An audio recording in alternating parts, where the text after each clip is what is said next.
have a question this Friday night. Is Jerome Powell happy now?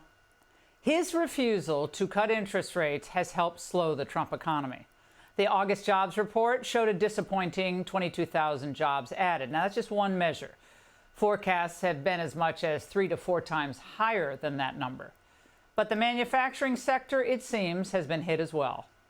Yeah, Mr. President, we learned this morning that we've lost 78,000 manufacturing jobs this year. How do you explain it? Well, one thing we have is, we have the interest rates are too high. That was, a matter of the Fed. But the other thing is so many different elements aren't included yet.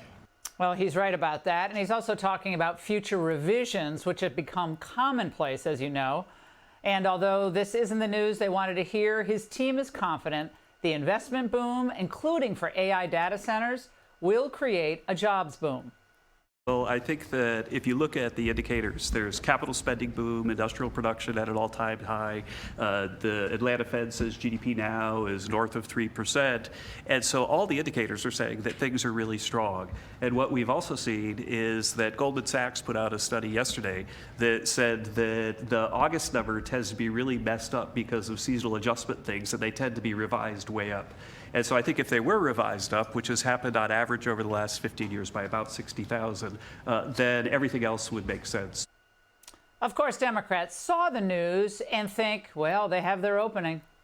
This is a result of, among other things, the president's reckless tariffs. Howard Lutnick can say, oh, you're going to like the number 6 months from now. When you bring in a Trump ally and cook the books, it doesn't change reality. Things cost more, and the tariffs are making business more difficult in the United States of America. That's our reality. Yeah, difficult for foreign workers. Here to discuss is Senator Eric Schmitt. Reports, Senator, that Chicago Fed Chair President Austin Goolsbee is still on the fence about whether to lower rates. Watch this. You know the rules. I'm not allowed to speak for the rest of the Fed, the FOMC. I'm only speaking for myself. I want to get more information. He wants to get more information because he says monthly payroll numbers aren't enough to indicate that a cut is in order. But at this point, Senator Schmitt, is it wrong for Americans to think the Fed's decision-making here isn't about economics, it's about political sabotage?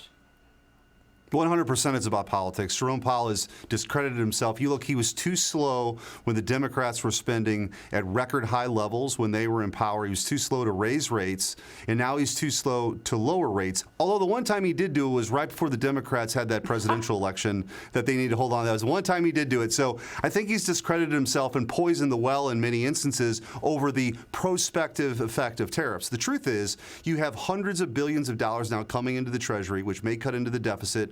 You see now trillions of dollars being invested in production in new factories in this country that are not online yet. So I think the good news is all the key elements are being put on the runway right now. You've got the one big, beautiful bill with the tax cuts, no tax on tips, no tax on overtime, stability in the market because those tax cuts are now permanent, avoiding the largest tax increase. You've got these trade deals, which are going to be good for American businesses in our agricultural economy as new markets are opened up. So you're seeing the runway being set here. But the truth is there's a lot of capital, Laura, on the sidelines because Jerome Powell has proven to be incompetent the once again. The rates are too high. Investing at this point, really the rates are affected by uncertainty. I mean, not the rates. The hiring is affected by uncertainty for sure.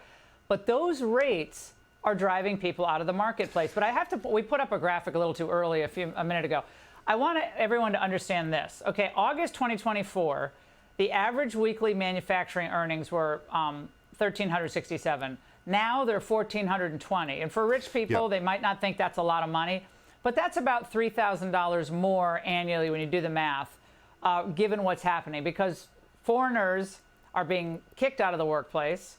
Americans are getting these jobs, and investment is actually working. So there are some really good indicators. And but describing all the elements that Trump was trying to reference today, it's not easy. But betting against Trump on economics is one of the dumbest things you could ever do, in my view. That's right. Yeah, and you've got real wage growth up, right? Adjusted for inflation, including, in part of those numbers that you mentioned. Also, since he's taken office, 500,000 new jobs created, all American-born workers.